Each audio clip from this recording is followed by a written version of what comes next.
ख्रिस्तालाही प्रिय बंधू भगिनींनो, परमेश्वर हा खरा न्यायाधीश परमेश्वर आहे. परमेश्वराकडे खोटारडेपणा, स्वार्थीपणा चालत नाही.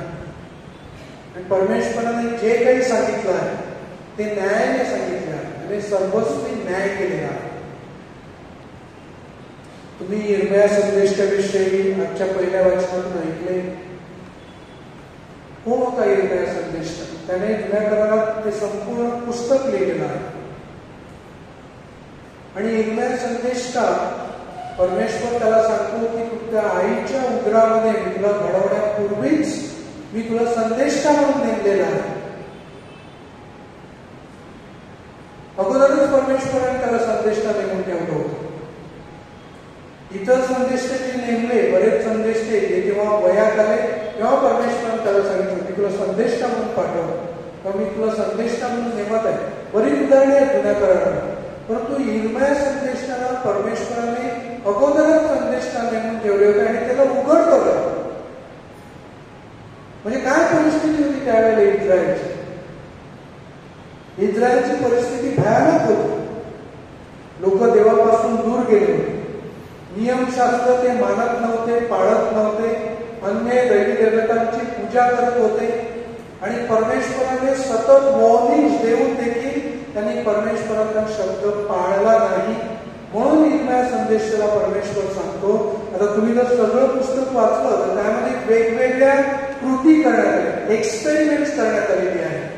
परमेश्वराने वेगवेगळ्या गोष्टी करून परमेश्वराने लोकांना संदेश दिलेला आहे. आणि यिर्मया संदेशाने लोकांना परमेश्वराचं वचन सांगितलं ते त्यांना आवडलं नाही. कारण जवळजवळ सर्व वचने ही लोकांच्या विरुद्ध होती. तुम्ही जर असं केलं तर परमेश्वर तुम्हाला शिक्षा करेल. तुम्ही जर देवाचं ऐकलं नाही तर तुम्हाला बंदिवासामध्ये घेऊन जाणार आहे. तुम्ही जर परमेश्वराला मान दिला नाही, त्याचं वचन पाळलं नाही तर मंदिर रोज पडणार आहे. यरूशलेम रिकाम होणार आहे.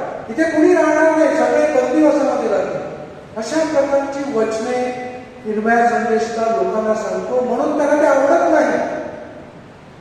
आपलं स्वतःचं अंतःकरण उघडून आपण काय करत आहोत, देवाविरुद्ध कसे गेलो ते समजण्याऐवजी परमेश्वराने जेव्हा त्यांची कान उघडणी केली यिर्मया संदेशाद्वारे, तेव्हा ते त्याच्या विरुद्ध. आजच्या पहिल्या वचनात आपण ऐकलं, जेव्हा तो देवाचं वचन त्यांना प्रगट करतो तेव्हा सगळे त्याच्या भोवती जमतात.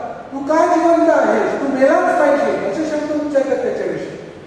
त्याला मारण्यासाठी टाकलेले असतात आणि शेवटी त्याचा ते घात करतात. पण इथे परमेश्वराच्या पहिल्या वचनातून काय सांगतो, त्यांना ताकीद देतो, जर तुम्ही माझं वचन पाळलं तर तुम्ही माझे लोक व्हा, मी तुम्हाला आशीर्वादित करेन. परंतु तुम्ही माझं वचन पाळलं नाही तर मी तुमची गत शिलोहासारखी करेन. शिलोहासारखी म्हणजे काय, ते शब्द का वापरले तिथे? यिर्मयाच्या पुस्तकामध्ये तो 26वां अध्याय आहे, तिथे शिलोहासारखी तुमची गत होईल. शिलोहा हे नगराचं नाव आहे. कशी गत होईल म्हणजे काय? आता शिलोहा येथे जेव्हा कराराचा कोष आणण्यात आला, तो मंदिरामध्ये स्थापित होण्याअगोदर शिलोहामध्ये होता 1.5 वर्षापर्यंत. आणि त्या मंदिरातील कराराच्या कोशामध्ये जो तिथे होता त्या प्रांताला महत्व प्राप्त झालं होतं. खूप मोठं महत्व प्राप्त झालं होतं. कारण देवाचं सानिध्य, देवाची उपासना तिथे होत होती. लोक तिथे येत होते. परमेश्वराचं प्रेम तिथे लोकांना पाहायला मिळत होतं. कारण कराराचा कोश तिथे होता शिलोहामध्ये. परंतु जेव्हा फिलिस्तीन लोकांनी त्या प्रांतावर हल्ला केला तेव्हा ते कराराचा कोश घेऊन फिलिस्तीनमध्ये गेले. आणि कराराच्या कोशाबरोबर टॅबरनॅकलची जी ब्लेसिंग्स होते, आशीर्वाद होते, ते देखील त्याच्याबरोबर निघून गेले. आणि तो प्रांत ओस पडला. त्या प्रांताकडे कोणी फिरकले नाही. तो प्रांत ओस पडला. परमेश्वर सांगतो, मी तुमची गत शिलोहासारखी करीन, म्हणजे यरूशलेम ओस पडेल, मंदिर भुईसपाट होईल. तुम्ही जर माझं ऐकलं नाही तर मंदिर भुईसपाट होईल आणि यरूशलेम ओस पडेल. कर्स होती त्याची परमेश्वराची इस्रायलमधील लोकांना. आणि शेवटी त्यांनी देवाचा शब्द पाळला नाही, म्हणून ते बंदिवासामध्ये राहतात. आणि 70 वर्षेपर्यंत ते बंदिवासामध्ये राहतात.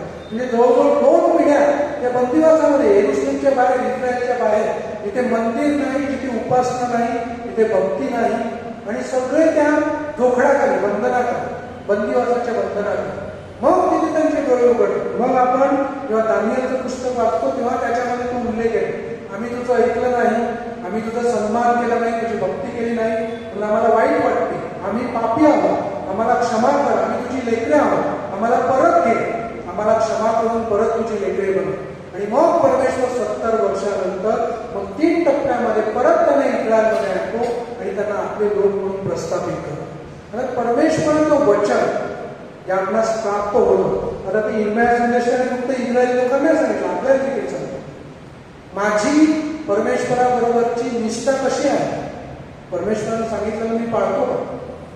परमेश्वराचं वचन माझ्या अंतःकरणी उतरलं आहे का? काही वेळेला काय असतं, जेव्हा माझ्या विरुद्ध काही सांगण्यात येतं ना ते मला आवडत नाही. आपल्या लोकांमध्येच मी नाही सांगतो, जेव्हा परमेश्वराचं काय सांगतो ना त्याच्या दिव्य वचनांतून शब्दांतून, तेव्हा मला ते आवडत नाही. ते पॅसेज मी परत वाचणार नाही. मला चांगलं पाहिजे, मला चांगलं ऐकायला आवडतं, माझ्याविषयी इतरांनी चांगलं म्हटलं पाहिजे, परमेश्वराने देखील माझी स्तुती केली पाहिजे, चांगलं म्हटलं पाहिजे असं मला वाटतं. तर परमेश्वराने कोणतं वर्डिंग माझ्या विरुद्ध केलं की तुझं असं केलं तर असं होईल, तू माझा शब्द पाळला नाही तर तुला अशी शिक्षा होईल, ते मला आवडत नाही. इस्रायली लोकांना देखील आवडलं नाही, म्हणून ते परमेश्वराच्या शब्दाला मानत नाही आणि इर्मिया संदेशाला मानू इच्छित. परमेश्वर स्वतः मानव रूपामध्ये प्रगट होतो. फक्त संदेशांद्वारे तो बोलला नाही, तर स्वतःच्या पुत्राद्वारे देखील बोलला. स्वतः परमेश्वर मानव झाला, आम्हामध्ये राहिला, राहत आहे. आता परमेश्वर मानव झाला आहे ना, तो युगानुयुगासाठी मानव आहे. दैवीपणा आणि मानवीपणा त्याच्यामध्ये 2 स्वभाव जे आहेत ते एकरूप झालेले आहेत युगानुयुगासाठी. तो फक्त पुरुषावर मारण्यासाठी मानव नाही झाला, ते क्षणी परिवर्तित झालेलं आहे, युगानुयुगासाठी ते तसंच राहणार आहे. ही आपल्या सर्वांची आशा आहे. आणि संत योहान म्हणतो जसा तो आहे तसे आपण असतो, जसा तो आहे तसे आपण त्याला पाहणार. ही मोठी आशा आपल्या सर्वांसाठी. म्हणजे माझं शरीर जे मर्त्य शरीर आहे, जे मेल्यानंतर जे मातीमध्ये पुरण्यात येतं आणि तिथे कुजून जातं, माती होतं, ते माती म्हणून राहणार नाही, तर शेवटच्या दिवशी परमेश्वर ते वैभवाने उठवणार. ही माझी आशा, हा माझा ख्रिस्ती विश्वास. जो माझ्यावर विश्वास ठेवतो तो मेला तरी जगेल, जो मला खातो या भाकरीमध्ये तो मेला तरी जगेल. हे परमेश्वराचं माझ्यासाठी वचन आहे.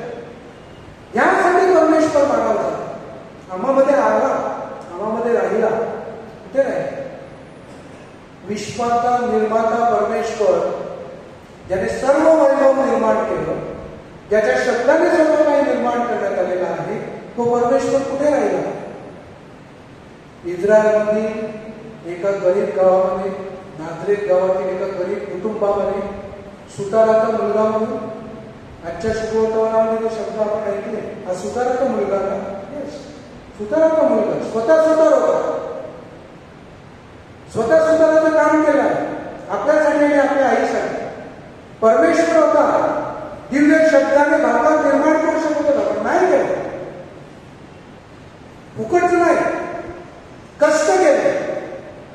मागचं शुभवर्तमान होता 6व्या अध्यायामध्ये स्पष्ट सांगण्यात आलं आहे की प्रभू येशू ख्रिस्त सुतार होता. म्हणजे आपले वडील योसेफ मरण पावल्यानंतर त्यांच्याच सामानाने त्यांनी पुढे त्याचा तो ट्रेड चालू केला असतो, सुताराचं काम केलं आणि आपल्या आईला आणि स्वतःसाठी भाकर केलं. असा गरिबीमध्ये राहिला 30 वर्षापर्यंत, स्वतःला प्रकट नाही केलं. म्हणून ते लोक, त्याच्या गावातले लोक त्याच्याविषयी अडखळले. अडखळले म्हणजे काय? त्यांना तेव्हा वाटला तो चमत्कार करतोय, स्वतःला मसीहा म्हणून त्याने प्रकट केला आहे, हे त्यांना मान्य नव्हतं. तू सुताराचा मुलगा, तुझ्या आईला मरिया म्हणतात, तुझ्या गरीब घरामध्ये राहतो, आम्ही तुला 30 वर्ष झाली ओळखतो आणि तू मसीहा कसा? तेव्हा वाटलं त्यांना, आणि सत्य ते स्वीकारू शकले नाही. माझ्या बाबतीत असं होतं का? कोण आहे प्रभू येशू ख्रिस्त माझ्यासाठी? तो माझ्यासारखा माणूस झाला, गरीबातला गरीब झाला, गाईच्या गोठ्यामध्ये जन्माला आला, कुसावर मरण पावला, त्याला स्वतःचं घर नव्हतं, त्याच्या खिशामध्ये एक दमडी नव्हती, त्याला पुरण्यासाठी स्वतःची कबर नव्हती, स्वतःचं असं काही नव्हतं. असा गरीबातला गरीब माणूस त्याला मी माझा परमेश्वर म्हणतो, तो माझ्यासाठी कोण आहे? नाझरेत गावातील लोकांसारखे आपण वागतो बऱ्याच वेळेला. दुसरी आज्ञा, देवाचे नाव व्यर्थ घेऊ नको. किती वेळा मी प्रभू येशू ख्रिस्ताचं नाव व्यर्थ केले? कोण आहे प्रभू येशू ख्रिस्त माझ्यासाठी? त्याच्या बाह्य वागण्याकडे पाहू नका की तो या जगामध्ये कसा राहिला. तो माझ्यासारखा झाला म्हणजे तो माझ्यासारखा नाही. माझ्यासाठी त्याने स्वतःला आपल्यासारखं केलं, हे मोठं सत्य आहे तिथे. पण तो परमेश्वर आहे आणि त्याचं स्थान माझ्या जीवनामध्ये जे उच्च सगळ्यात पहिलं स्थान आहे ते मी त्याला दिलं पाहिजे. प्रभू येशू ख्रिस्ताला माझ्या जीवनाचं सर्वस्व, माझ्या जीवनाचा आदर्श मी प्रभू येशू ख्रिस्ताला मानलं पाहिजे. या आजच्या शुभवर मला प्रकट करण्यात आलेला आहे. ते लोक अडखळले आणि म्हणून प्रभू येशू ख्रिस्ताने तिथे मोठी अद्भुत कृत्य केली नाही आणि त्यांनी विश्वास ठेवला नाही. परमेश्वर काय अपेक्षा करतो? मी तुझ्यासाठी इतकं नम्र झालो, मानव झालो, स्वतःला क्रूसावर अर्पण केलं, मी तुझ्यासाठी कोण आहे? तुम्ही मला कोण म्हणून म्हणता? प्रभू येशू ख्रिस्ताने प्रश्न विचारला नाही का आपल्या शिष्याला? मला तिथे विचारत आहे, कोण आहे मी तुझ्यासाठी? आणि आपलं उत्तर काय असेल? संत पेत्राने काय उत्तर दिलं? देवाचा जिवंत देवाचा पवित्र ख्रिस्त तो तूच. You are the son of the living God, you are the Christ, the son of the living God. हे माझं उत्तर असलं पाहिजे.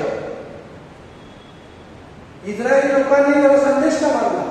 काही जणांनी ख्रिस्त म्हणून त्याच्यावर विश्वास ठेवला, काही जणांनी प्रभू म्हणून त्याच्यावर विश्वास ठेवला. आणि पुनरुत्थानानंतर संत थॉमस काय प्रकट करतो? माझा प्रभू आणि माझा देव म्हणजे माझा परमेश्वर. माझा विश्वासामध्ये अशी वाढ केली पाहिजे. माझ्या अंतःकरणातून आलं पाहिजे की प्रभू येशू ख्रिस्त माझा परमेश्वर आहे, जिवंत परमेश्वर, मला जीवन देणार, मला तारण देणार आणि सर्वस्व त्याच्या ठाई आहे. माझ्या जीवनाची किल्ली त्याच्या ठाई आहे. मला स्पर्धात देण्याचं सामर्थ्य त्याच्या ठाई आहे. मला नरकात टाकण्याचं सामर्थ्य त्याच्या ठाई आहे. फक्त त्याच्या ठाई, दुसऱ्या नाही. म्हणून मी कसं ख्रिस्ताला धरून राहिलं पाहिजे, कशी माझी श्रद्धा मी जागृत ठेवली पाहिजे, कसं मी त्याच्यावर अगदी निष्ठेने विश्वास ठेवून जीवन जगलं पाहिजे, हे महत्वाचं आहे. ख्रिस्ती जीवन आणि हे मी नित्य नियमाने केलं पाहिजे. मी जेव्हा बायबल उघडतो तेव्हा प्रभू येशू ख्रिस्ताची प्रतिमा माझ्यासमोर उभी राहिली पाहिजे. मी जेव्हा प्रार्थना करतो तेव्हा परमेश्वराची प्रतिमा माझ्यासमोर उभी राहिली पाहिजे. जिवंत परमेश्वर साक्षात माझ्या अंतःकरणातून माझ्यासमोर प्रगट झाला पाहिजे, अशी माझी श्रद्धा पाहिजे. आणि श्रद्धा काय आपोआप येणार नाही. त्या श्रद्धेमध्ये गुंतण्यासाठी मला स्वतःला गुंतवावं लागेल. त्या श्रद्धेमध्ये एकनिष्ठ होण्यासाठी मला त्या श्रद्धेची दिवसेंदिवस वाढ करावी लागेल. आणि मी जेव्हा खऱ्या अर्थाने त्याच्यावर विश्वास ठेवेन तेव्हाच मला खरा परमेश्वर कळेल. कारण काही लोकांना वाटतं सुद्धा माझा मुलगा आहे, तो तुमच्या आमच्यामधला आहे, त्या कुटुंबामध्ये राहतो, मरिया तुझी आहे, तुझे भाऊ बहिणी आहे, आम्ही तुला ओळखतो, तू ख्रिस्त कसा, तू मसीहा कसा, असे ते अडखळले. तशाप्रमाणे माझी अडखळ करू नये, मी परमेश्वराविषयी अडखळू नये. आणि प्रभू येशू ख्रिस्त स्वतः सांगतो जे माझ्याविषयी अडखळत नाही ते धन्य आहे. आणि मी तशा प्रकारे धन्य असलं पाहिजे की मी प्रभू येशू ख्रिस्ताविषयी अडखळत नाही, मी त्याच्यावर मनापासून श्रद्धा ठेवतो आणि मी त्याला माझा प्रभू आणि परमेश्वर म्हणून स्वीकारतो. हे माझ्या जीवनाचं धैर्य असलं पाहिजे. या जगातील जीवन जगत असताना किती वर्ष मी जगणार आहे मला माहिती नाही, परंतु यानंतर त्या विश्वासामुळे, त्या श्रद्धेमुळे मी त्याच्या जवळ असेल, त्याच्या बरोबर असेल. त्याचं वचन आहे प्रभू येशू. म्हणून माझी श्रद्धा मी कशी जागृत ठेवली पाहिजे, मी प्रभू येशू ख्रिस्तावर कसा मनापासून विश्वास ठेवला पाहिजे, याकडे आपलं कटाक्षाने लक्ष असलं पाहिजे. दिवसेंदिवस, क्षणाक्षणाला. तुम्ही दिवाळी परिस्थितीचा फोटो पाहता, पहिली दैत खाली काय लिहिलं? येशू मी तुझ्यावर श्रद्धा ठेवतो, हे प्रभू येशू ख्रिस्ताने प्रकट केलेलं आहे. संत पौस्टिनाने सांगितलं त्याच्या खाली लिही, येशू मी तुझ्यावर श्रद्धा ठेवतो. पण सर्वस्व त्याच्यात आहे, त्या श्रद्धेमध्ये आहे. येशूवरील श्रद्धेमध्ये माझं जीवन घडलेलं आहे. येशूवरील श्रद्धेमध्ये माझं सार्वकालिक जीवन घडलेलं आहे. म्हणून प्रभू येशू ख्रिस्तावरील श्रद्धा मी सतत प्रगट केली पाहिजे. या पवित्र निष्ठामध्ये सहभागी होत असताना विशेष आशीर्वाद आज आपण प्रभू परमेश्वराजवळ मागूया की मी खरी ख्रिस्ती श्रद्धा ठेवण्यास पात्र ठरावा आणि एक दिवस प्रभू येशू ख्रिस्ताबरोबर माझं स्वर्ग राज्यामध्ये आगमन व्हावं. आमेन.